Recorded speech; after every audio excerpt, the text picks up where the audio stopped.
বুখারী শরীফের হাদিসের মধ্যে বর্ণিত, রমজানুল মুবারকে হুজুরের অবদান বেড়ে যেত। টাকা পয়সা বেশি দিতেন? কয় না। কখন বাড়ত? হিনা ইয়ালকাহু জিবরিল, যখন জিবরিল আমিন তার সাথে মোলাকাত করতেন তখন অবদান বেড়ে যেত।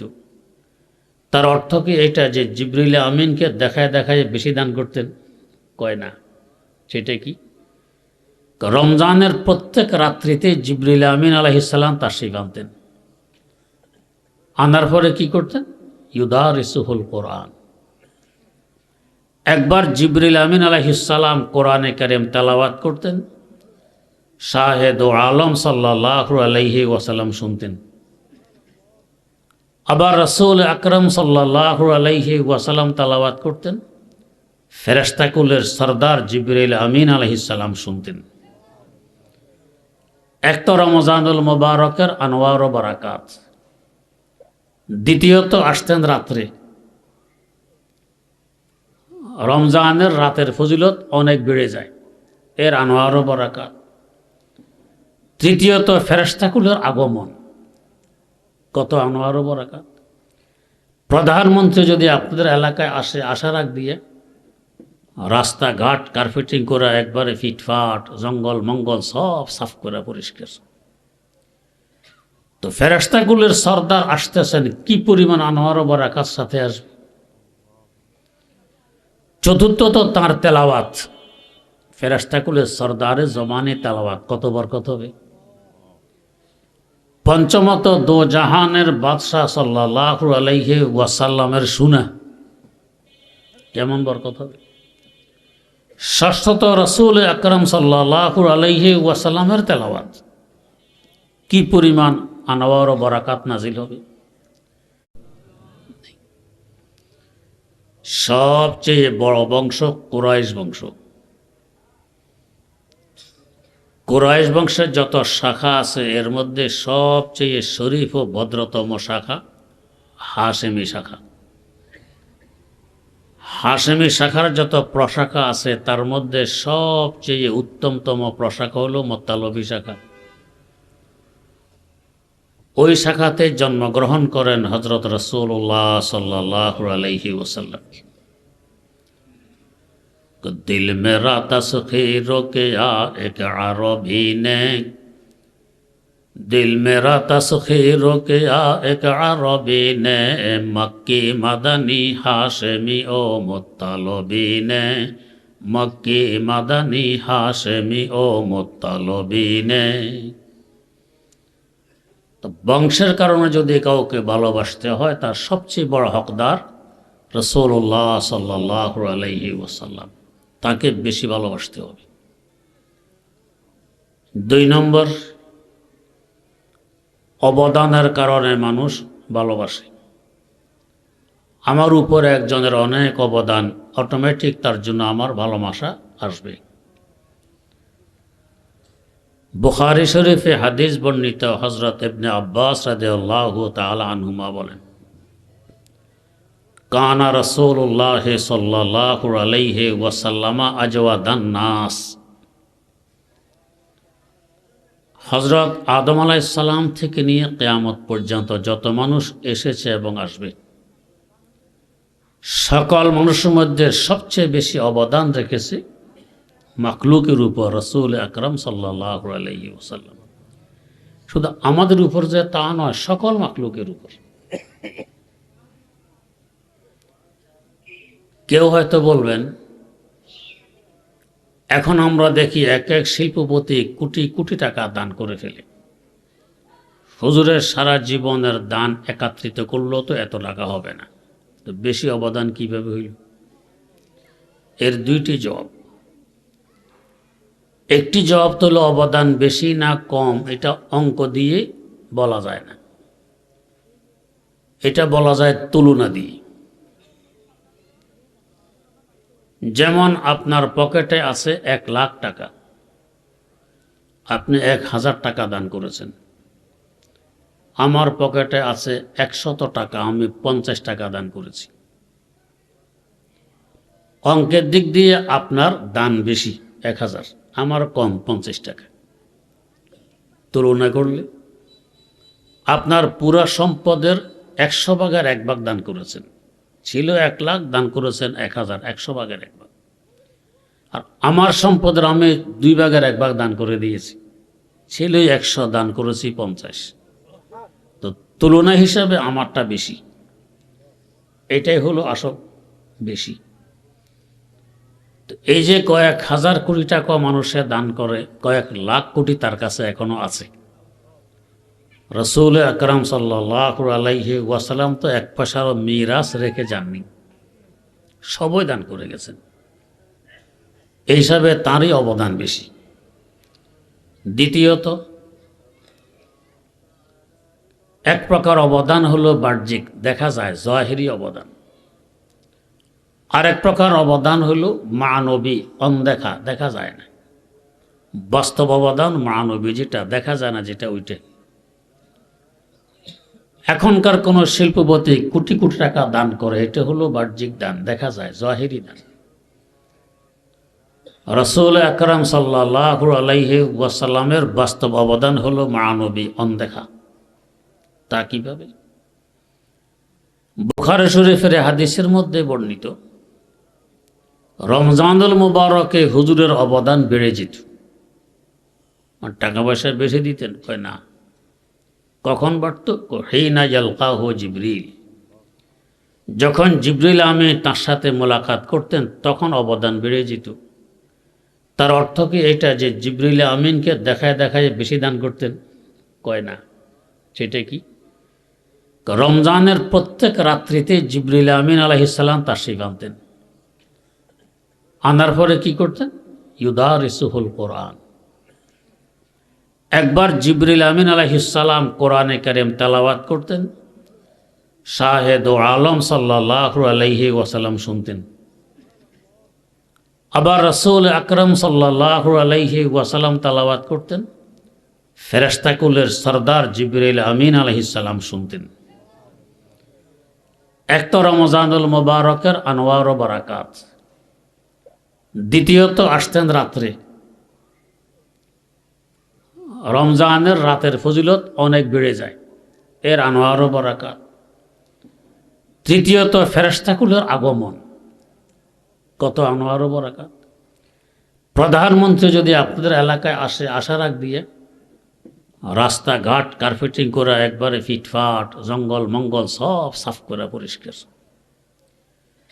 তো ফেরেশতাকুলের সর্দার আসতেছেন, কি পরিমাণ আনওয়ার ও বারাকাত সাথে আসবে। চতুর্থত তাঁর তেলাওয়াত, ফেরেশতাকুলের সর্দারের জমানে তেলাওয়াত, কত বরকত হবে। পঞ্চমত দো জাহানের বাদশাহ সাল্লাল্লাহু আলাইহি ওয়াসাল্লামের সুনা, কেমন বরকত হবে। ষষ্ঠত রাসূল আকরাম সাল্লাল্লাহু আলাইহি ওয়াসাল্লামের তেলাওয়াত, কি পরিমাণ আনওয়ার ও বারাকাত নাজিল হবে। সপ্তমত ফেরেশতাকুলের সর্দারের তেলাওয়াত শুনা, কি পরিমাণ বরকত আর নূর। এইটা হলো বড় অবদান। এরপরে ইবনে আব্বাস রাদিয়াল্লাহু তাআলা আনহুমা বলতেছেন, ফালা রাসূলুল্লাহ সাল্লাল্লাহু আলাইহি ওয়াসাল্লাম কানা আজওয়াদা মিনার রিহিল মুরসালা, প্রবাহমান বাতাস থেকেও তার অবদান আরও বেশি। বাতাস অক্সিজেন বয়ে নিয়ে আসে। মানুষ বলেন, গরু ছাগল বলেন, ঘোড়া গাধা বলেন, এক কথায় সকল জীব জানোয়ার অক্সিজেন দিয়ে বাঁচতেছে, বাতাসে নিয়ে আসে। দ্বিতীয়ত, বাতাসে কথা ভাবে না এ দুশ্মন হে দোস্ত, দোস্তের পাশ দিয়ে বয়ে যাব, দুশ্মনের দ্বারা কাছেও যাব না, বাতাস এটা ভাবে না। কে দোস্ত কে দুশ্মন এটা ভাববে না, সমানভাবে সকলের উপরে বাতাসের অবদান। এর থেকেও বেশি অবদান রাসূল আকরাম সাল্লাল্লাহু আলাইহি ওয়াসাল্লামের।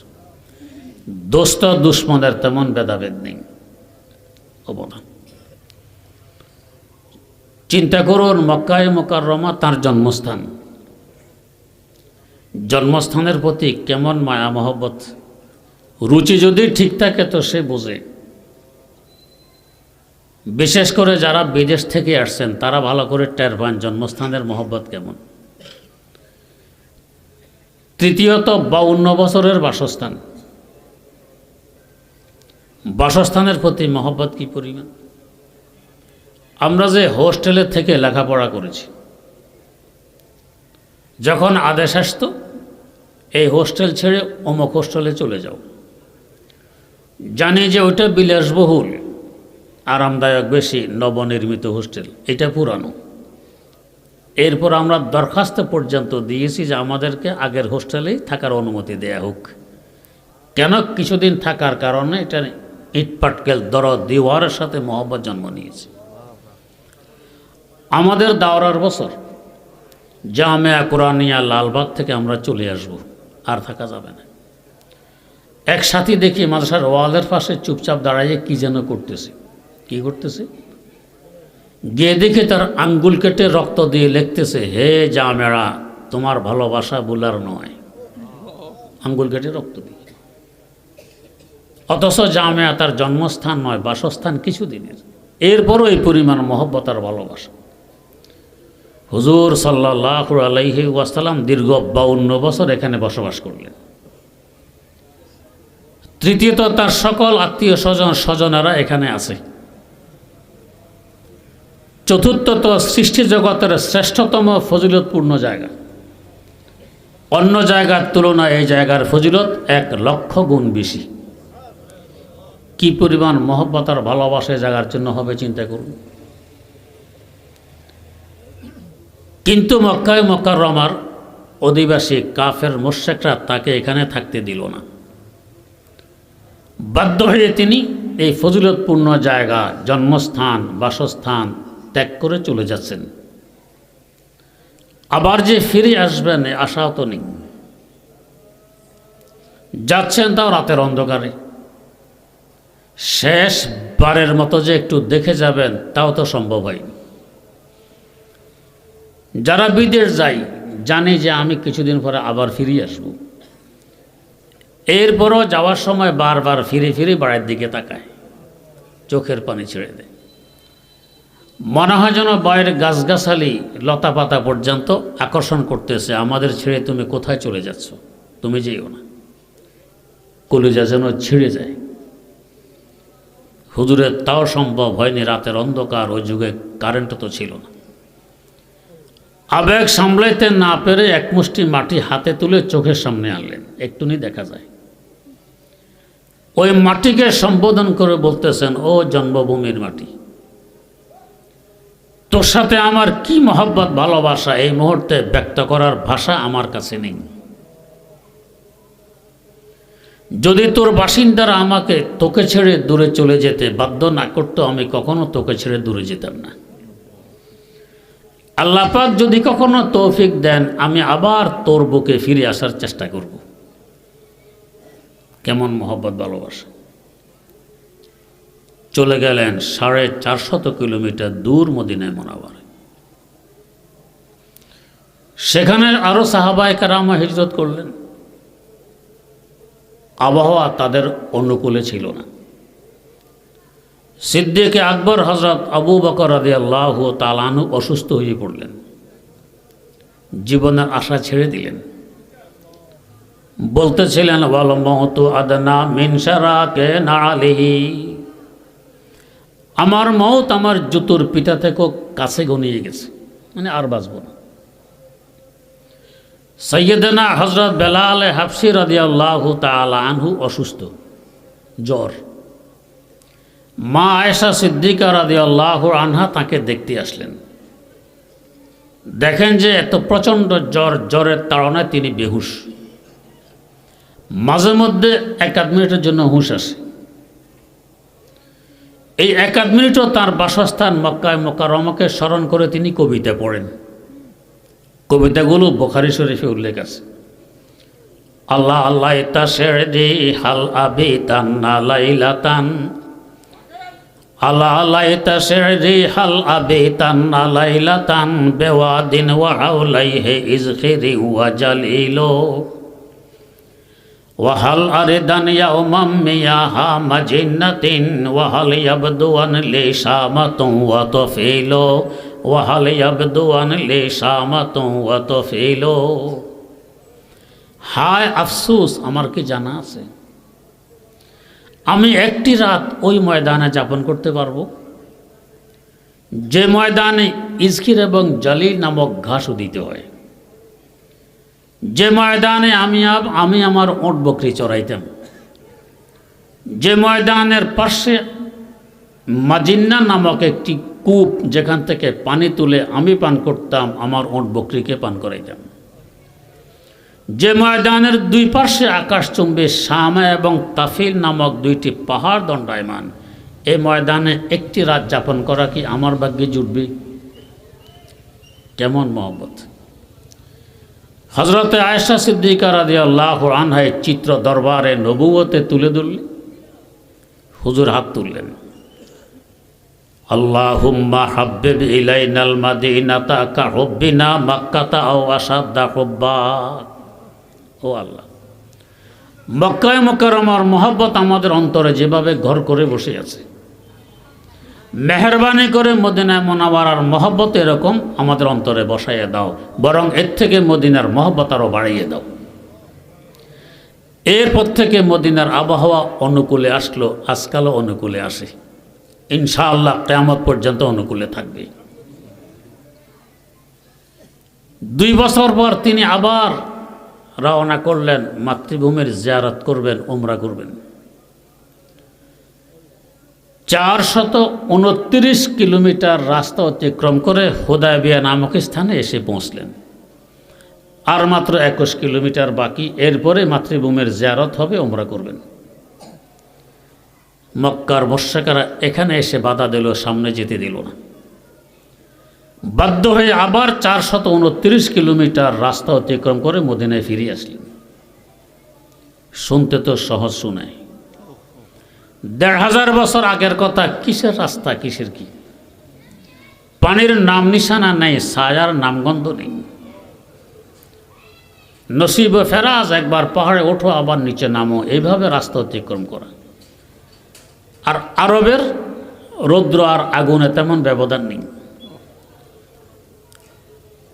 না প্লেন, না হেলিকপ্টার, না কার, না হুন্ডা, না সাইকেল। কি কষ্ট করে এখানে এসেছেন, আবার ফিরে যেতে বাধ্য হলেন। এভাবে 8টি বছর কেটে যায়। এরপর যখন 10,000 সাহাবায়ে কেরামকে নিয়ে পুনরায় আসলেন, মক্কা বিজয় হইল। আমরা হলে কি বলতাম, ও সংগ্রামী বন্ধুগণ, এই কাফেরের বাচ্চারা আমাদেরকে আমাদের মাতৃভূমিতে থাকতে দেয়নি। কত মায়ের কোল এরা খালি করেছে, কত নারীকে বিধবা বানাইছে, কত ছেলে মেয়েকে এতিম বানাইছে, জুলুম অত্যাচারের স্টিম রোলার আমাদের উপর চালাইয়েছে। অতএব যাকে যেখানে পাবে কচু কাটা করে ফেলবে। রহমতুল্লিল আলামিন, দো জাহানের বাদশাহ, সুযোগ আছে, তারপরেও বললেন কি, ও আমার সাহাবারা, খবরদার কোনো বৃদ্ধ এবং বৃদ্ধাকে হত্যা করা যাবে না, তারা সম্মানের উপযোগী মুরব্বী। অপ্রাপ্তবয়স্ক কোনো ছেলে মেয়েকে হত্যা করা যাবে না, এরা নিষ্পাপ। যারা আত্মসমর্পণ করে তাদেরকে হত্যা করা যাবে না, সে স্যালেন্ডার করেছে। বাইতুল্লাহ শরীফের গিলাফ যে জড়িয়ে ধরবে তাকে হত্যা করা যাবে না, বাইতুল্লাহর ইজ্জত রক্ষা করা লাগবে। কোনো ল্যাংড়া লুলা, অন্ধ, কানা, আতুর, প্রতিবন্ধীকে হত্যা করা যাবে না, সে মাযুর। আবু সুফিয়ানের ঘরে যারা আশ্রয় নিবে তাদেরকেও হত্যা করা যাবে না, সে একজন বড় সম্মানী ব্যক্তি, লিডার ছিল। শুধুমাত্র তোমাদের বিরুদ্ধে যে অস্ত্র ধারণ করবে তাকে হত্যার অনুমতি আছে। এরপরে সাধারণ ক্ষমা ঘোষণা করে দিলেন। রহমতুল্লিল আলামিন আর কার নাম, কেমন অবদানে মোর্শেকদের উপর। তো তার অবদান শুধু মুসলমানের উপরে নয়, অমুসলিমদের উপরও তার অবদান। অতএব অবদানের কারণে যদি কাউকে ভালোবাসতে হয়, একমাত্র তাকে ভালোবাসার হক বেশি। 3 নম্বর, আখলাক চরিত্রের কারণে যদি কাউকে ভালোবাসতে হয়, এর 16 আনার উপরে 32 আনা হকদার আমার রাসূল সাল্লাল্লাহু আলাইহি ওয়াসাল্লাম। হযরত যায়েদ নাবালেগ মানুষ, মায়ের সাথে নানার বাড়ি বেড়াইতে গেছেন। রাতের অন্ধকারে নানার শত্রুরা অতর্কিতভাবে আক্রমণ করে কাউকে হত্যা করে, কাউকে বন্দি করে নিয়ে যায়। বন্দীদের মধ্যে নাবালেগ ছেলে হযরত যায়েদও আছেন। এদিকে যায়েদের আব্বা যায়েদের বিচ্ছেদে কাঁদতে কাঁদতে চোখের জ্যোতি প্রায় হারানোর পথে, কোনো খোঁজ পেলেন না যায়েদ কোথায়। এরা যায়েদকে বন্দি করে এনে গোলাম করে বিক্রি করে দেয়। কয়েক বছর পর হযরত খাদিজাতুল কুবরা রাদিয়াল্লাহু তাআলা আনহা একজন লোক পাঠালেন বাজারে গোলাম খরিদ করার জন্য। ঘটনাক্রমে ওই লোক হযরত যায়েদকে খরিদ করে নিয়ে আসে। হযরত খাদিজা গোলাম পেয়ে হাদিয়া হিসাবে পেশ করলেন দো জাহানের বাদশাহ সাল্লাল্লাহু আলাইহি ওয়াসাল্লামকে। যায়েদের কপাল খুলে গেল, এখন সে দো জাহানের বাদশার গোলাম। গোলামে হক সদান আইনে তরাকিস্ত, গোলামি খুদা খুদ আইনে শাহিস্ত, গোলামি খুদা খুদ আইনে শাহিস্ত। বাদশার গোলামি করা মানে গোলামদের বাদশাহী করা। এর দাম কত? হযরত আব্দুল্লাহ ইবনে উমর রাদিয়াল্লাহু আনহুমা ছোট, হযরত হাসান বিন আলী রাদিয়াল্লাহু আনহুমাও ছোট। ছোট বাচ্চা খেলতে গিয়ে তর্কে জড়িয়ে পড়ে। এক পর্যায়ে হযরত হাসান আব্দুল্লাহ ইবনে উমরকে বললেন, আমার নানার গোলামের ছেলে, বড় কথা বলো। তখন খলিফাতুল মুসলিমিন ওমর ফারুক রাদিয়াল্লাহু আনহু, বয়স তো ছোট, ভাবতেছেন আমার আব্বা খলিফাতুল মুসলিমিন, আর হাসান বলতেছে আমি নাকি তার নানার গোলামের ছেলে। কত বড় বেইজ্জতির কথা!